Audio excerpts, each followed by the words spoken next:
محمد وعلى آل سيدنا محمد وبارك وسلم. اللهم صل وسلم على النبي الأمين. اللهم صل وسلم على النبي الأمين. أعوذ بالله من الشيطان الرجيم. بسم الله الرحمن الرحيم. إنما يأمركم بالسوء والفحشاء وأن تقولوا على الله ما لا تعلمون. وإذا قيل لهم اتبعوا ما أنزل الله قالوا بل نتبع ما ألفينا عليه آباءنا أولو كان آباؤهم لا يعقلون شيئا ولا يهتدون.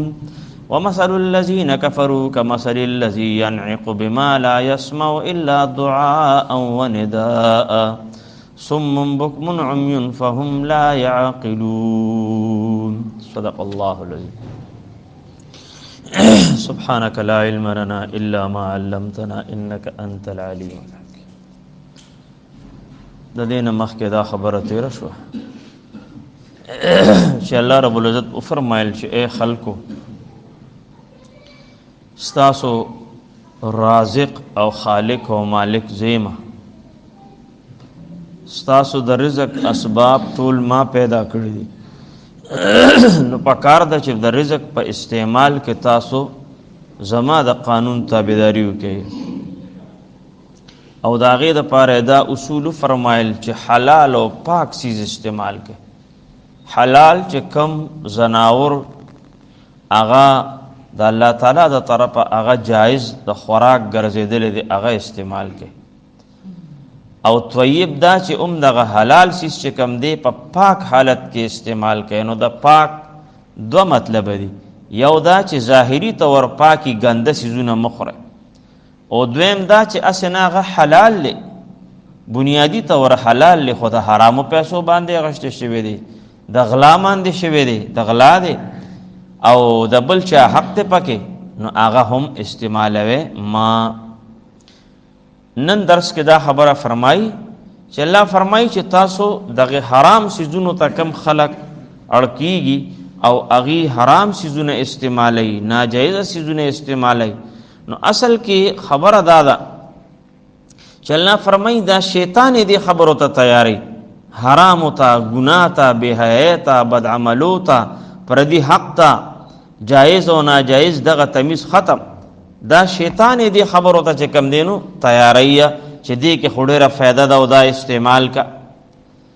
او الله فرمایي کده دینا تاسو شي چې دا تاسو ولې داسې په ګډو وړو خبرو سره او په ګډو وړو لارو روان یې، نو دې سره بل اس جواب نشته. دې جواب کې دا خبره کوي یاره بس زمونږ مشران په دې روانو، زمونږ مشران چې دینو په دې روانو. الله فرمایي که ستا مشرانو کې عقل نون هم به ورپسې روانه، کستا مشران بیلار او گمراهون هم ورپسې روانې. د مشر تابعداري خو په هغه وخت کې لازم ده چې مشر په خپله په سمه لار رواني، نو بیا د هغه تابعداري چې کم دی ضروري ده او لازم ده. خو چې اوس مشر په غلطه روان دی، د هغه عقاید خراب دي، د هغه مذهب خراب دی، نو بیا ولې چې کم دی هغه پسې ځي. الله فرمایي چې د دې خلکو مثال داسې دی لکه یو زناور ته چې څوک آواز کوي چې مکوه دی خواشه اخواشه، نو هغه صرف د آواز په انداز باندې پوهیږي، خو د دې آواز په مطلب نه پوهیږي، د دې په معنا او په تشریح نه پوهیږي چې زما دا نیک سوی، خو صرف بس هغه خپل چال بدل کی، هغه ته اندازه ولګي چې زما دا نیک چې کم دی دا ما ته او کاشن راکړي چې زما چال ز بدل کم. کزی یو ځای کې خوراک کوم آواز ورکې نو دی خلوچته کیه، که خوراک نه کوي آواز ورکې دی خلخکته کې شروع کی وغیرہ. نو الله فرمایي چې د دې خلکو مثال دقه شي، بلکې د دین هم ډېر خراب دي. د هغې وجه دا ده چې زناور سره خو عقل نشته، خو هسې یو شعور خدای ورکړی دی. شعور دی ته وایي لکه داسې روان دی مخکې اور بلیږي، نو زناور پې نه ورځي یاره دا خو اور دی وبسوځم پکې، د هغې نه ځان بچ کوي. کنده ده د هغې کندې باندې ورځي نو دی ودرېږي چې یاره دا خو لاندې غټه کنده ده په دې نه ورځم، بس دونه د خپل د هلاکت ځای نه چې کم دی نو ځان بچ کوي. لیکن الله فرمایي چې دا انسان د زناور نه زیات بیا خراب په دې شو چې ده کې خو عقل شته، د کې عقل شعور هر څه پکې موجود دي، د هغې باوجود هم دې ځان تباهۍ ته غورځوي، د هغې باوجود هم دې ځان چې کم دی نو د ګناهونو ته او د دوزخ کندو ته ځان غورځوي. نو دې خو بیا بل ځای کې الله فرمایي اولئک کالانعام بل هم اضل، د دې انسانانو مثال په شان د زناورو دی، بلکې د زناور نه هم ډېر خراب دي، ځکه چې زناور کې عقل نشته او دې سره د عقل نه په غلطه لار روان دی. نو نن درس کې دا خبره فرمایي چې تابعداري چې موږ د چا کوو، که هغه خپلو مشرانو پسې ځوه، که هغه لیډرانو پسې ځوه، که هغه مذهبي خلکو پسې ځوه، نو لږ سوچ پکار دی، لږ کتل غواړي چې یاره دا د چا پسې روان یم، آیا دا انسان صحیح دی، د ده عقیده صحیح ده، د ده منشور صحیح دی، د ده دستور صحیح دی، د ده سوچ او فکر صحیح دی، د ده عقاید صحیح دی.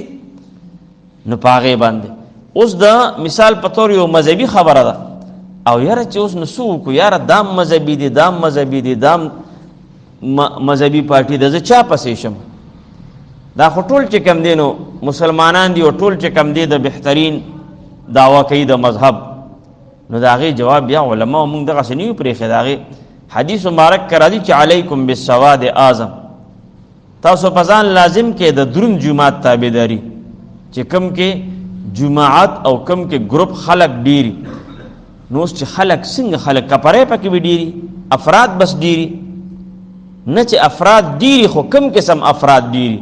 د هغې بیا تشریح د سواد اعظم د امت علماو کړې ده چې په کم مذهبي تنظیم کې یا کم مذهبي جماعت کې د علماو ډیروالی یا علما چا پسې ډیر زیات رواني، نو به دقه صحیح دی، دغه لمن راټینګه کې. مولانا شربی تانوی رحمه الله فرمایي هغه د کامل پیر ډیر علامات خولی دي، چې یاره د یو پیر د پہچان بس خبره یې چې دا پیر ټیک دی او که ټیک نه دی. اوس خو هر قسم شته که نه، لکه داسې هم شته مخکې دلته ما ته د کشرانو وي پنډۍ کې یو پیر صاحب له ورلم مې نه د مازدیګر مونځ کو نه د ماښام مونځ کو، نیما ورته وی چې دا مریدانو ته مې وی چې څه پوزیشن دی، وی چې دا خو زمونږ پیر صاحب د دې خبرو نه ډېر بره تللی دی، ډېر مخکې تللی دی. او بل یو ملګری مې دی هغه وی ما وی داسې یو پیر صاحب ته وی چې دا څنګه چل تا خو تا یو مونځ مو نه که ولې نه کې، وی چې زمونږ خو د معرفت یو دوه رکعات یا زمونږ د معرفت یو دوه رکعات یا خو بس مونږ وکړو په هغې زمونږ کار برابر شي که نه، نو یو خو دغه قسم له خبره ده. نو مولانا شفیع تعمیر رحمه الله فرمایي چې د کامل پیر علامه دا ده چې یو خو د هغه مجلس کې ته کښېنې چې تا ته الله یاد شي، ستا توجه الله ته پیدا شي، ستا توجه قرآن ته پیدا شي، ذکر ته پیدا شي، ستا توجه خپل اصلاح طرف ته پیدا شي. نو یو علامه د هغه د سموالي او د ټیکوالي دا ده. دویمه خبره دا ده چې په دغه زمانه کې په دغه علاقه کې علما چې دي نو هغه د علماو په دغه صاحب باندې اعتماد ډیر وي، د علماو په هغه باندې اعتماد ډیر وي. نو وی گویا کې دا دغه د حقانیت علامه ده، بالکل وی ته تبعت وکا او دی ټیک دی. نو دغه ته قتل غواړي چې یو پیر صاحب دی، د هغه پیر صاحب قتل غواړي چې د مریدان څومره دي، آیا مریدان یې ټول امیان دي او کنه علما پکې شته، او علما پکې څومره دي، کم قسم علما دي. نو بیا په خپله د انور او د دروازې او د شپې په شان پته ولګي. الحمدلله دا د الله فضل دی که زمونږ خانقاه شریف ته، نو زما په خیال چې عام خلک به پکې لږي، علما به پکې ډېري، شیخ الحدیثان به پکې ډېري، شیخ القرآن به پکې ډېري. ځکه کله مخکې زمونږ شیخ صاحب چې حیاتو مولانا محمد اسماعیل رحمت الله علیه نه خو په خپله د علم یو لوی کانو، په خپله د علم یو لوی غرو، د تقوا یو لوی مجسمه وه، د تصوف په خپله چې کوم دی هغه مرشد کامل و پیری طریقت په تصوف کې لوی شخصیت و. او داسې میاشت ونیم میاشت پس بیا ما ته وي ځکه نه چې پیر سباق شریف ته لاړ شو چې موږ ته دعا وکړي، زه به اریان شوم چې خدایا خو ستا د زوی په ځای دی. خو خبره دا ده چې دا خلک څه قمقل نه دي، دا څه ناپوهه نه دي. شیخ ادریس صاحب داسې چې کم دی نو شیخ فخرالاسلام صاحب، شیخ اسرائیل صاحب، دا لوی لوی هستی چې کم دی راځي او راتلل به، نو دا د حقانیت لوی ثبوت دی. نو الله فرمایي چې د شیطان کار خدا دی چې تاسو ته چې کم دی بس د غلط لار چې کم دی تعلیم درکړي، د غلط لارې تعلیم درکړي او په غلطو خلکو پسې روان کړي، لیکن تاسو به داسې نه کوئ. تاسو به چې کم دی ګوره چې زه چا پسې روان یم آیا د دې انسان په باره کې چې کم دی نو څه خبره ده، آیا ما له ده پسې تلل چې کم دی جایز دي او که ناجایز دي.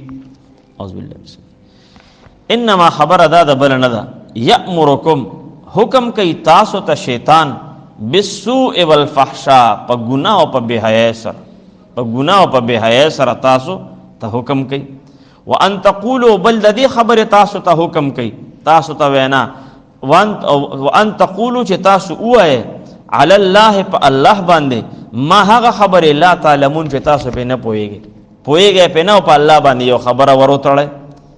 لکه مراد دا دی مفسر سے فرمای چې شیطان اکثر واره دا انسان چې څومره ناجیزه کارونه کوي کنه، حرام کوي، غلاګانې کوي، پردې حق وي، رشوتونه اخلي وغیرہ، یا نور داسې چې کم دی د حرام کاروبار کوي، په ناجیزه طریقې سره پیسې پیدا کوي وغیرہ، نوی اصل کې شیطان چې کم دی وی دی د معاشي بدحاله نه یاري چې لکه دی هر څه ته ګورې که لاس ناچې اسې نه چې ته غریبي در باندې را نشي، محتاجي را نشي، خپله معاشي پوزیشن مضبوط کا، معاشي حالت مضبوط کا. که حکومتونه دي ناغي یره سوکو د سود نه خلاصي نشته ځکه چې بین الاقوامي بدنامۍ نه یریږو، که موږ ته ځان لره کوو اوس نه چې کم دی بهر قومونو کې چې کم دی نو پاتې را نشو، رستو را نشو. نوی خبردار دا د شیطان حکمتونه دي، نوی د شیطان حکمتونو باندې پوه شئ چې دا تاسو گرداب ته غورځوي، دا تاسو چې کم دی نقصان ته غورځوي، په دغې لاره پسې مزه. واذا قیل لهم هر کله چې وویل شي دوی ته اتبعوا تابعداري اختیار کې ما د هغې احکاماتو انزل الله چې نازل کړی دی الله، چې په کومه طریقې سره تا ته الله د تلو حکم کړی دی په هغه طریقې سره روان شه، پرېږده دا ناجیزه د شریعت نه خلاف دود دستور رواجونه او عقیده مذهب دا ټول خبرې پکې شامل دي، دا پرېږدې که هغه ښکاره کفر دی بت پرستی وغیرہ دغه پرېږدې، که نه د اسلام په حالت کې چې د مسلمانۍ دعوه دې کړې ده او کارونه ټول چې کم دی نو د اغیارو کې کارونه ټول چې کم دی د هندوانو رسم هغې پسې روان او په هغې خو خوشحاله. الله فرمایي دغه خبرې پرېږده. نو دی په جواب کې څه وي؟ قالو دی وایي بل نتبعو بلکې تابعداري به کوو مونږه ما د هغه طریقو الفینا چې موندې دي مونږه علیه په هغې باندې آباءنا پلاران خپل زنګ مشران چې پې روانو بس مونږ هغې پسې روان یو. نو صلی الله فرمایي جواب کوي اولو کان آباؤهم اگر کوي هغه پلاران د دي مشران د دي لا یعقلون چې هغې نه پوهېده شیئا په هیڅ څیز باندې ولا یهتدون او نه هغې په سمه لار روان، نه هغې هدایت پېژنده نه سمه لار پېژنده نه پکې عقل، نو تاسو هغې پسې روان یې. محدث مفسر سے فرمای چې د هدایت نه مراد هغه احکام دي چې د الله تعالی د طرف نه ښکاره نازل شوي دي، په هغې پسې روان شي.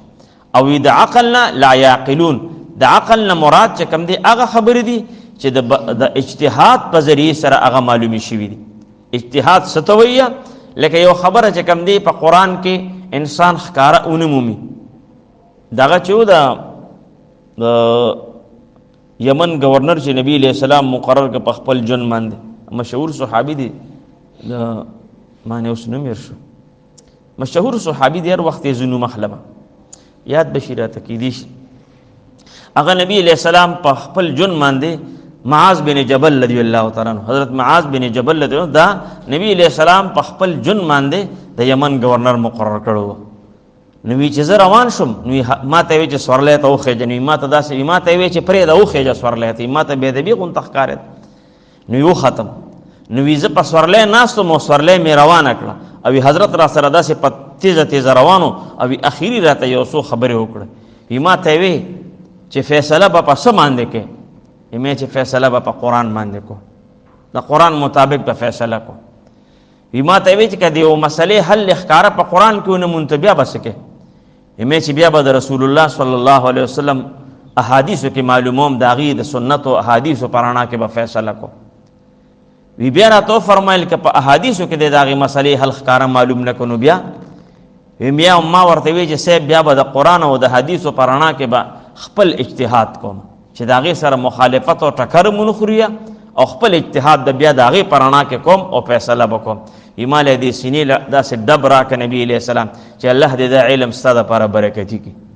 ایما ته دعا وکړه او بیا نبی علیه السلام راته اخري وفرمایل وي داسې ما ته شا کړه لږه وي ما ته یې ویې چې ځه لاړ شه کیدی شي چې ته واپس راځې او زما په قبر باندې راتېر شي کیدی شي خو دغه ټایم یې چې کم دی بیا زما نه مخ واړو ځکه چې هغې مبارک هم داسې هغه غریب غونته ورله راغی او زم چې کم دی بس معلوم وي هغه غریب راغی دغه راغی نی بس بیا د هغې نه پس موږ یو بل سره خبرې اترې ونه کړې بس بیا زه روان شم. نو وی فرمایي چې یاره د عقل نه مراد هغه خبرې دي چې د اجتهاد په ذریعې سره د هغې استنباط وشي. نو وی دا دواړه صلاحیتونه دي کې نشته، نه د الله د ښکاره هدایاتو تابعداري دا خلق کوي او نه د داسې عقل پکې شته چې د دغې رڼا کې چې کوم دی هغه صحیح خبره معلومه کړي. نو وی کم خلق چې هغې د ائمه کرامو د تقلید خلاف دي، بعضې خلق لکه دا ډېر داسې شته که نه مونږ ورته دا غیر مقلد وایو وهابیان وایو چې هغې د امامانو تابعداري نه کوي. نو هغې اصل کې د دې آیاتونو د مفهوم نه پوره واقف نه دي. په سوره یوسف کې چې کوم دی راځي که نه چې انی ترکت ملت قوم لا یؤمنون بالله وهم بالآخرة هم کافرون واتبعت ملت آبائی ابراهیم و اسحاق و یعقوب، چې ما د هغه ټول د کفر ملتونه پرېښوده او ما د خپل مشرانو د ابراهیم علیه السلام، اسحاق علیه السلام، یعقوب علیه السلام تابعداري مې اختیار کړه. نو په دې کې پوره چې کوم دی د دې خبرې وضاحت ثابت شو چې د مشرانو تابعداري په ناجایز خبرو کې حرام ده او په جایز خبرو کې بهتر ده. په جایز خبرو کې بهتر ده، مستحسن ده چې د هغې تابعداري وشي. ځکه چې ډېرې داسې خبرې شته چې هغه انسان په قرآن او حدیث کې ښکاره نشي معلومولی او ائمه کرام چې دي د ځانه خبره نه ده کړې، دی د قرآن او حدیث نه خبرې رایستې دي. خو زما خو دومره طاقت نشته که نه چې زه د تمام احادیثو باندې مکمل ریسرچ وکړم، تمام قرآن باندې د ریسرچ وکړم او د هغې نه د زه یو مسله خپله را معلومه کړم. دا د هر انسان کار دی، سوال نه پیدا کېږي، دا خو ګران کار دی. نوړه پې هغې ستړې کړې دي، ما او تا ته تیاره نوړی جوړه کړې ده چې دا واله تیاره نوړی جوړه کړې. نو دې وجې نه چې کوم دی د بعضې خلکو په دغه کې دوکه کې راتلل نه دي پکار. حجي ومثل الذین، مثال د هغې کسانو کفرو چې کافران دي، کمثل الذی پشان د هغه کس دی ینعقو چې دی اوازونه کوي بما هغه چاته لا یسمعو چې هغه نوري. د نورې د مراد دا دی چې د دغه خبرې په حقیقت نه پوهېږي. الا دعاء و نداء، مگر صرف بلنه او آواز، اسې یو آواز ووري یا اسې پوښي چې دا مالک ما ته آواز کې یو بلنه غونته ووري، بس دومره قدر. نو الله فرمایي چې د دې انسانانو چې د خدای د دین مخالف دي د دې مثال دغسې دی. بلکې الله فرمایي سمن کاڼه دي د حق د اورېدونه، بکمن ګونګیان دي د حق د ویلونه، عمیون ړانده دي د حق د لیدلونه، فهم لا یعقلون، دي کې اډو عقل نشته، دي کې اډو عقل نشته. دا درې نعمتونه دا اوچت نعمتونه دي، که هغه د اورېدو نعمت دی، که هغه د ویلو نعمت دی او که هغه د لیدو نعمت دی. دا درې واړه نعمتونه ډېر اعلی نعمتونه دي. لیکن الله فرمایي دي د دې نه چې کوم دې څه خاص فایده نالي. وجه دا ده چې دي کې اډو عقل او شعور نشته. نو مراد دا دی چې اوس عقل اصل کې عقل هغه دی چې انسان په الله وپېژني، خپل رب پې وپېژني. نور چې کوم دی دغه خو دې لارې جوړ کړه، موټرې جوړ کړو، هلیکاپټرې جوړ کړو. دا الله وی لا یعقلون، نه په لا یعقلون کې راځي، دا بې عقل دي. د دې د عقل اډو عقل نه دی چې دی په خپل مالک ونه پېژنده، خپل خالق یې ونه پېژنده، خپل رازق یې ونه پېژنده. نو دې کې اډو عقل شته نه. اعوذ بالله من الشیطان الرجیم. انما خبر دا د بلنه دا امرکم دی حکم کوي تاسو ته دا شیطان بالسوء په ګناه سره والفحشاء بحیا سره وان تقولوا بل لا خبره چې د دې خبرې حکم کوي چې وایي تاسو علی الله په الله باندې ما هغه خبرې لا تعلمون چې تاسو په نه پوهیږئ. و اذا قیل لهم هر کله چې ویل شي تا اتبعوا تابعداري اختیار کې ما ده هغه څه انزل الله چې نازل کړی دی الله قالوا ندی وای بل نتبع بلکې تابعداري کومونګه ما ده هغه څه الفینا چې مندل دي مونږ علیه پاغي باندې آبا انا پلاران خپل مشران پر اولو کان آباهم اگر کوي مشران د دی پلاران د دی لا یعقلون چې هغه نه پوهېدو شین پیسې باندې ولا يهتدون اون پسم لار روانو ومثل الذين مثال دهای کسانو کفرو چې کافران دي کمثل الذي پشان دهغه کسته ينعقو چې هغه اوازونه کوي بما هغه چاته لا يسمع چې هغه نوري الا دعاء و نداء مگر صرف بلنا او आवाज سمون کان دي بوکمون ګونګیان دي عميون وړاندې دي د حقنا فهم لا يعقلون پس دی عقل نلري صدق الله العظيم ان الله وملائكته يصلون على النبي يا ايها الذين امنوا صلوا عليه وسلموا تسليما اللهم صل على سيدنا محمد وعلى ال سيدنا محمد اللهم صل على سيدنا محمد وعلى ال سيدنا محمد اللهم صل على سيدنا محمد وعلى ال سيدنا محمد اللهم امين الحمد لله اللهم ارحمنا ورحمة محمد صلى الله عليه وسلم اللهم انصرنا وانصر أمة محمد صلى الله عليه وسلم اللهم فرج كروبنا وكروب المسلمين اللهم اغفر لنا واغفر محمد صلى الله عليه وسلم جزاك الله خدای پاکم خوشاله